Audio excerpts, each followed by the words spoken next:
I had a scarf since my childhood, but unfortunately I lost it somewhere 2 years ago.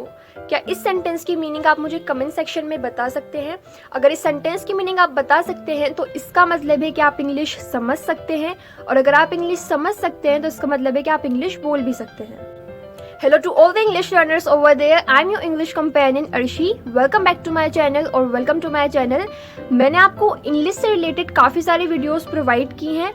मैंने आपको writing skill series भी दी है जिससे आप अपने इंग्लिश को काफ़ी इम्प्रूव कर सकते हैं। और अभी हम मेन वर्ब सीख रहे हैं ताकि बिना ग्रामर में जाए हम कैसे डेली लाइफ में सेंटेंसेस बोले जाते हैं इसको सीख पाएँ। आज की वीडियो में we are going to learn how to use had in English sentences, कैसे हम हैड से इंग्लिश सेंटेंसेस फॉर्म करते हैं। अगर इस वीडियो को आप स्किप किए बिना देखते हैं तो उस स्टार्टिंग वाले सेंटेंस की मीनिंग अगर आपको नहीं भी पता तो आप इस वीडियो को देखने के बाद आई एम श्योर उसकी मीनिंग बता पाओगे इन कमेंट सेक्शन। हैड एक ऐसी हेल्पिंग वर्ब है जो सभी सब्जेक्ट्स के साथ यूज होती है। You are not supposed to change it according to the subject over and over again. आपको बार बार सब्जेक्ट के अकॉर्डिंग इसको चेंज नहीं करना पड़ता। ये एक बहुत ही वर्सेटाइल हेल्पिंग वर्ब है और बहुत सारे इसके यूसेजेस हैं, बट आज की वीडियो में जो इसके बेसिक यूसेज है हम उनको सीखेंगे।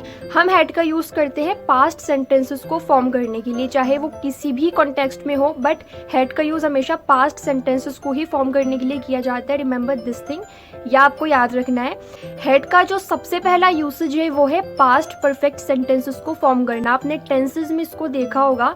जब हम पास्ट परफेक्ट सेंटेंसेस फॉर्म करते हैं जहाँ पर हम किसी भी एक्शन को कंप्लीट दिखाते हैं पास्ट में, तो वहाँ पर हम हैड का यूज़ करते हैं। फॉर इंस्टेंस, मैंने खाना खा लिया था, आई हैड ईटन फूड। तुम उससे मिल चुके थे, यू हैड मेट हर। जब हम पास्ट में किसी एक्शन को कंप्लीटेड दिखाएं तो उसमें हम हैड का यूज़ करते हैं वर्ब के थर्ड फॉर्म के साथ। जैसे मैंने खाना खा लिया था, आई हैड ईटन फूड, तो हमने यहाँ पर ईट एट ईटन थर्ड फॉर्म का यूज़ किया। तुम उससे मिल लिए थे, यू हैड मेट हर, तो यहाँ पर हमने meet met met third form का यूज़ किया विद हैड। रोहन ने जूते पहन लिए थे, Rohan had put on his shoes, उसने जूते उतार दिए थे, he had taken off his shoes. माली ने पौधों को पानी दे दिया था, the gardener had watered the plants, Rohan ने पढ़ाई कर ली थी, रोहन हैड स्टडीड। तो इस तरह से जब पास्ट में किसी भी एक्शन को हम कंप्लीटेड दिखाते हैं कि किसी भी सब्जेक्ट ने उस काम को कर दिया था पास्ट में, तो हम हैड का यूज़ करते हैं थर्ड फॉर्म के साथ, वर्ब की थर्ड फॉर्म के साथ। मीट मेट मेट का यूज़ किया हमने, स्टडी के लिए स्टडीड का यूज़ किया हमने, खाने के लिए ईटन का यूज़ किया, तो वर्ब की थर्ड फॉर्म के साथ आप हैड का यूज़ करोगे with all the subjects. Now let's move towards the second usage of had.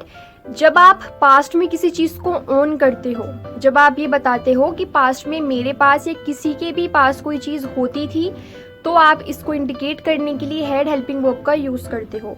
For instance, Radhika की बहुत खूबसूरत आवाज़ थी जब वो 15 साल की थी। Radhika had a very beautiful voice when she was 15 years old. I had a pen in my bag. Did you see it? मेरे बैग में एक पेन था, क्या तुमने देखा? तो यहाँ पर मैं बताना चाह रही हूँ कि मेरे बैग में एक पेन रखा हुआ था लेकिन अब वो मुझे नहीं मिल रहा है। My uncle had a big house when he used to live in Delhi. मेरे अंकल का बहुत बड़ा घर था जब वो दिल्ली में रहा करते थे। उसके पास एक डॉग था, he had a dog. He had a book in his hand when he left the school. जब वो स्कूल से गया, जब वो स्कूल से निकला तो उसके हाथ में किताब थी। My grandma had a fair complexion when she was young. मतलब मेरी दादी गोरी थी जब वो यंग थी। Maria had my jacket.